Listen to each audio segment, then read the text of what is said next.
Hi, Joshua here. So excited to do this vlog. This is kind of like my first time doing a vlog in front of a real public audience. And so, some of the things I really liked about yesterday was, honestly, yesterday was one of the most mind blowing sessions. I got so many simple yet I can see how very effective videoing and I'm being a talk show host techniques, and I see how that can connect to my life. Uh, yeah, the first one I thought that really stood out for me was the one on looking at a member of your audience, like your family member or a professor behind the camera. So it's not just a camera. So yeah.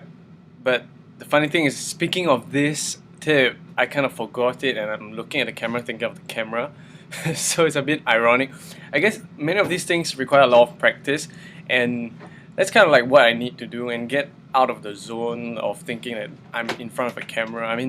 Usually every time you press a camera, there's this red button. Sometimes I think maybe if that red button was eliminated, a lot of things would be different. Um, yeah, so I mean, I guess one of my questions I would like to ask is as well is what kind of face, what would be an appropriate member of the audience that I would like to put there?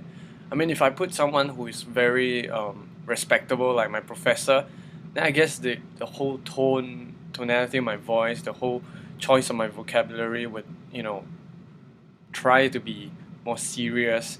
But at the same time, I guess if I put someone like a 2 year old in my imagination in front of the camera, I'll probably not talk in the same tonality. So, yeah, so I guess what would an appropriate member of the audience be in front of the camera? Um, well, some of the other tips I got that really stood out for me was, um, yeah, so for example, um, the idea of doing it in a ridiculous way. So, you basically George had us come in front of the camera, not the camera, but in front of the screen and read off the script. And some of the interesting things is he tried his best to tell us to say it in many different ways, but although we tried, we kind of like said it almost the same way, and I kind of realized it myself. And the funny thing about that is, um, well, I guess somehow wired in our brain to think that um, that is probably the best way of saying it. And then after we've adapted that way of saying it, we find it very difficult to draw away from that. Um, but the key element in this process that stood out for me is saying repeat. Like, oh, that's good. Oh, you recorded that well, but can we do that again? And you will do it like over and over and over again. But every time you do it, you want to be different. And so stepping out of your zone and like doing something crazy would help you and aid you in the process of coming up with variations of ways to say it.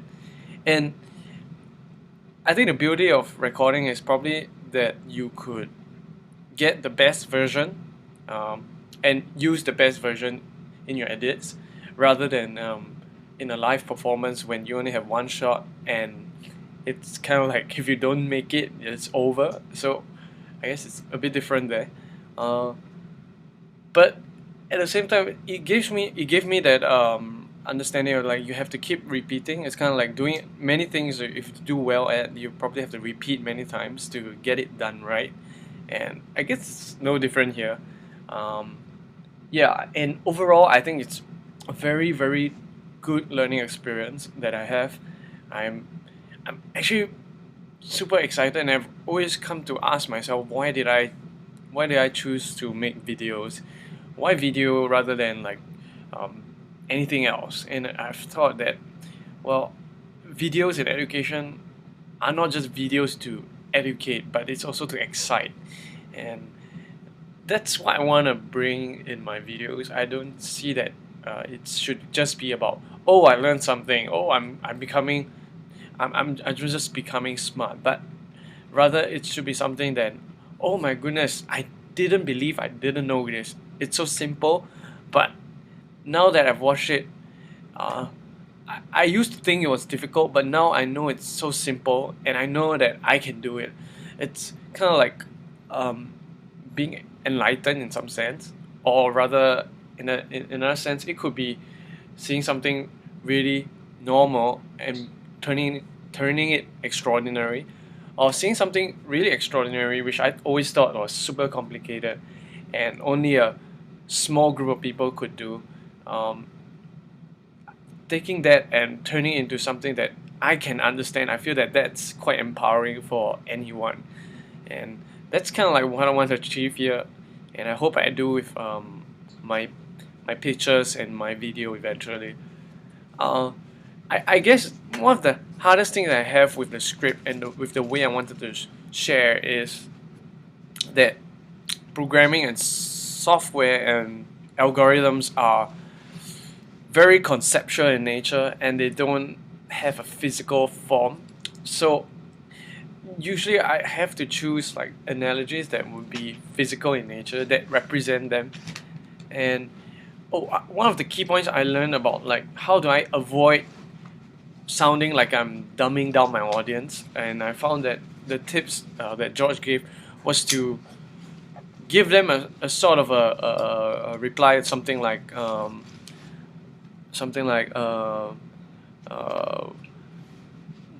this, like giving them preparing them to understand that this is the really simple way of saying it. So you would say something like, well, this is the really simple way of saying it, but basically blah blah blah. So that kind of like helps you prep your audience to understand that you're giving the simpler picture instead of something more complicated, I guess.